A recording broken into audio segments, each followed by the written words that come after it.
Tom, baie welkom by Kerkwees vandag weer. Julle is besig met 'n webinar oor gemeenskap van die heiliges in 'n digitale era en ek is nuuskierig om te hoor wat jy aan die ontdek is. Ja, dankie Nico, is lekker om weer te gesels.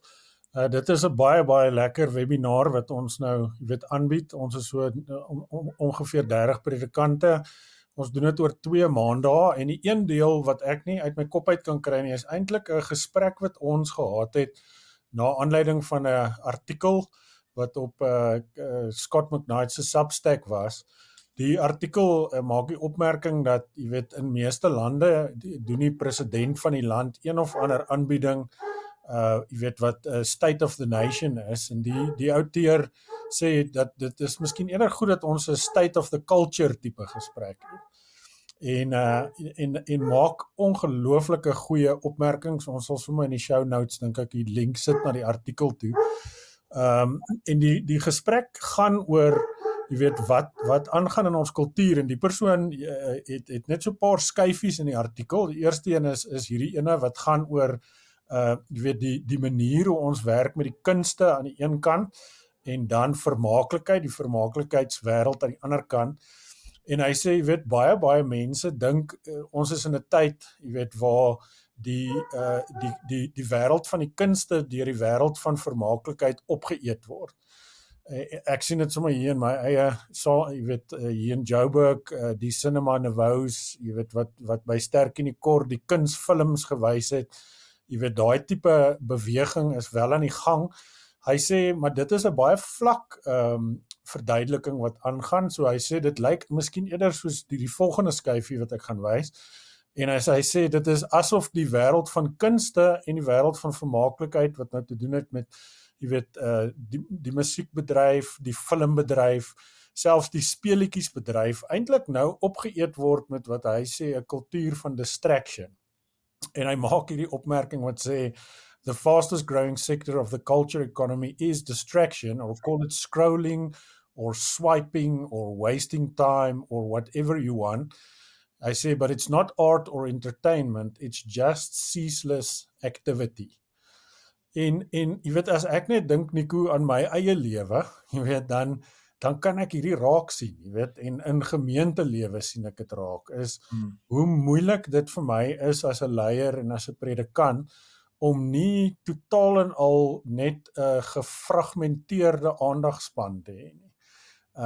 En so daar's natuurlik die groot geskenk van al hierdie aanlyn platforms wat ons het. Ek meen, hier praat ons nou oor Kerkwees vandag met 'n groep mense. Ek weet van myself, as ek 'n video soos hierdie kyk, dan is ek dalk besig met 'n WhatsApp hier op die kant. Ek is besig met soveel ander goeters. En die groot ding wat hierdie artikel sê is dat ons in hierdie kultuur is van distraction. Die laaste skyfie wat ek wil wys, is ietsie wat aanhaak by seker die mees invloedrykste boek wat ek verlede jaar gelees het, is 'n boek met die naam van Dopamine Nation, wat net gaan oor hoe die dopamien in ons breine afgeskei word wanneer ons 'n stimulus ervaar, of dit nou daai notification is, en of dit nou die idee is om 'n hyperlink te volg, en dan daarop te klik en die vreugde te kry van instant gratification, en hoe daai eintlik 'n loop is wat al hoe korter raak in hierdie distraction loop, en op die einde maak dit 'n klomp gewoontes wakker in ons, wat 'n vinniger loop het wat toegemaak moet word die hele tyd. En toe ons nou in die webinar hieroor praat, toe praat ons so 'n bietjie oor praktyke, wat ons kan help hiermee. Natuurlik is daar groot vreugdes in die digitale era, dat ons met die druk van 'n knoppie met 'n vriend kan gesels in 'n ander kontinent, maar dan is daar tog plekke waar ek dink hierdie op die ou einde 'n kultuur skep, wat hierdie outeur nou beskryf as scrolling en clicking, wat eintlik net gaan oor die distraction. So ja, ek weet nie wat dit in jou losmaak as jy dit sien nie. Wat met my gebeur is, dit is in hierdie wêreld waar dominees probeer preek. En waar dominees probeer om stadige boodskappe vir mense te gee, wat sê, as jy stil is, en jy luister, en jy senter, en jy wag op die Here en jy weet wat en dit is so teen ons hele reflex in en hoe al die ander inligting na ons toe kom, dat dit 'n bitter groot uitdaging is vir dominees om in so geraas te probeer om 'n sagte boodskap te gee. Ja, wat interessant is, Nico, is 'n paar predikante het toe gereflekteer dat in hulle gemeentes het dus 2 dominees wat die storie vertel het hulle preek van sê nou maar 25 minute net in kort klips opgedeel. En die een het 'n klein stuk sagte ware gebruik, doodle. Jy kan dit nou met jou hand doen, die res van ons het sagte ware nodig. Maar jy weet, het net 'n paar illustrasies geteken om net hulle boodskap neer te sit en hulle sê die respons op dit is verstommend geweest, né? Net oor mense wat gesê het, nou maar hoekom het jy nie net aan die begin so gepreek nie? En jy weet, ons gesels toe net daaroor dat daar is natuurlik die uitnodiging om in aspekte van ons lewe diep formatief te werk. Ek dink aan byvoorbeeld die lees van 'n boek, jy weet wat verg dat jy groot stukke aandag en aandagspan daarvoor gee.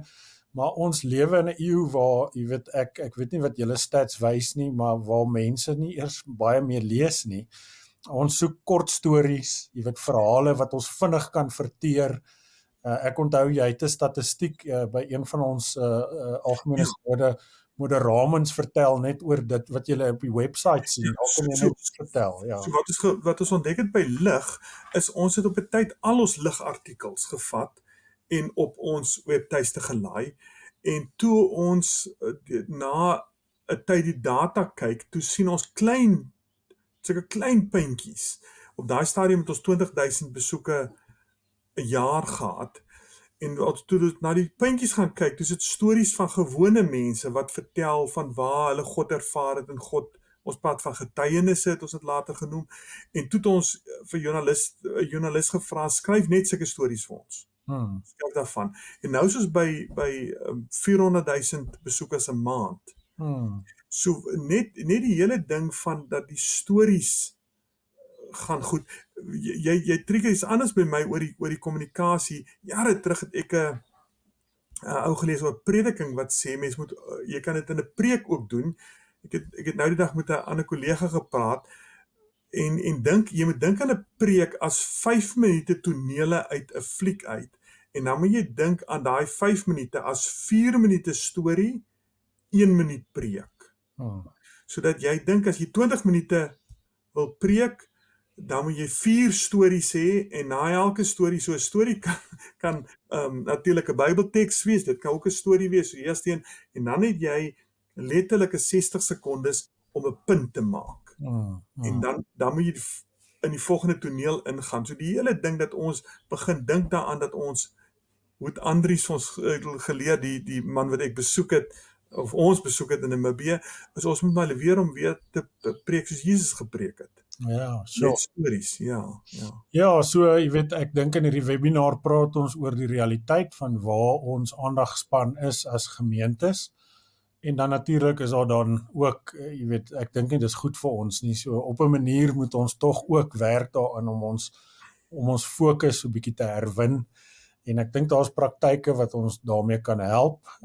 Maar ek dink ook, jy weet, skrywers soos Johan Hari in sy boek Stolen Focus sê, ons moet ook maar net weet, ons het hier te doen met baie groot korporasies wat biljoene dollars spandeer om eintlik ons aandag te steel. So ek dink gemeentes ook kan oasisse word waar ons aandag aan mekaar skenk, jy weet, en ja, hierdie is maar so 'n bietjie Nico wat in my gemoed rond is, ja. Wat my gebeur is my vrou doen opleiding in korporatiewe settings, en ons het baie, as sy nou die opleiding doen, vra mense vir haar oor wat is haar reëling rondom laptops. Dit is nou belangrike mense wat baie groot groepe bestuur, wat is haar reëling rondom laptops en selfone.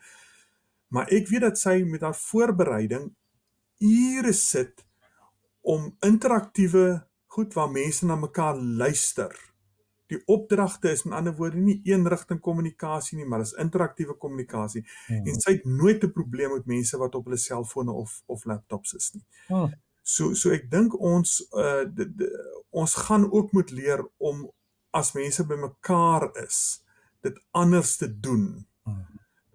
Ons het so 'n gesprek by die werk nou, ek praat dikwels met die bestuurders wat sê, ons het 'n hybrid model, so mense werk van die huis af aanlyn of mense kom in, en dan sê ek altyd, as mense inkom werk toe, moet jy met hulle goed doen wat mense doen as mense bymekaar is. Jy moet nou nie dat inkom en dan op hulle laptop sit nie. As jy bymekaar is, dan vier jy fees, jy brainstorm, jy praat 2-2, jy doen die moeilike gesprekke, jy moenie mense laat inkom werk toe en dan op hulle rekenaars laat werk. En ek dink 'n bietjie gemeentes soek so. As jy mense laat inkom, moet hulle koffie drink en praat. En jy moet hulle help en ons moet amper weer geleer word hoe om diep na mekaar te luister.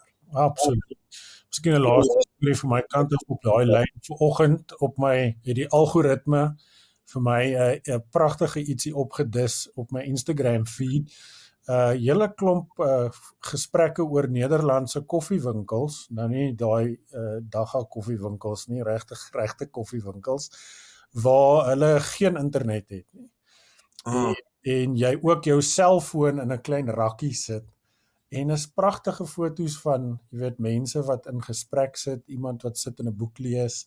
En dit was net vir my so mooi en dit pas nou by, jy weet wat jy sê is, ons het hierdie spasies nodig. So ek hou van jou plan, dat as ons aanlyn is, dan gebruik ons tegnologie en ons rekenaars, maar as ons by mekaar is, dan is ons by mekaar. Kyk mekaar. Tom, dankie vir jou idees en die sommer net vertel van wat julle ontdekkings is. Ons het gesels by Kerkwees vandag. Ek is Nico Simpson. En ek is Tom Smith.